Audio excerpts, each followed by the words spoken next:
Uwiteka niwe wandinze. Vugiti ekiti Uwiteka niwe wandinze.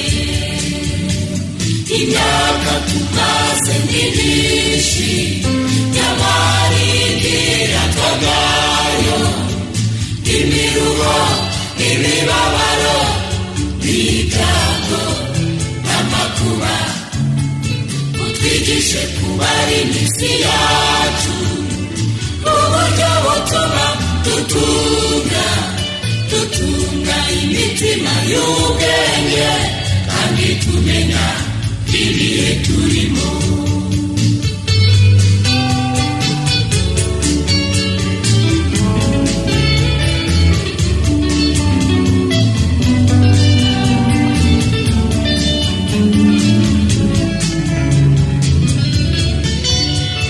Uwiteka ko wagize Yesusa kezajari, reba uko tumerewe muri isi, dushimishe ibuzi bingana iminsi twababarijwemo, utabare intore zawe, utabare intore zawe, utabare intore zawe.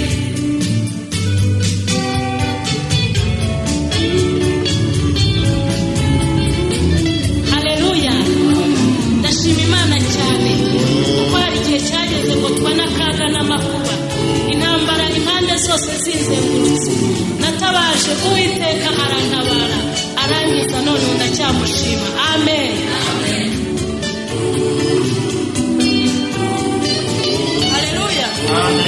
Ndashima Imana kuko yankuye mu byaha, yampaye agakiza k'ubuntu, sinitwa n'ibyaha. Haleluya.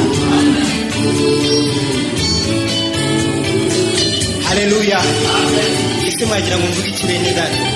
Navuga iki nkareka iki? Mwibuka se igihe umwijima wari ungose, aho nari ndi hose bagose umwijima, ariko Imana ikantabara. Mwibuka ya makuba na bya byago byose Imana yagiye ikanyongera igihe cyo kubaho. Nanjye iminsi nzamara izaba ari iyo kuyikorera no kuyihimbaza, kuzageza ubwo nzatabaruka ngira umwizerwa. Amina.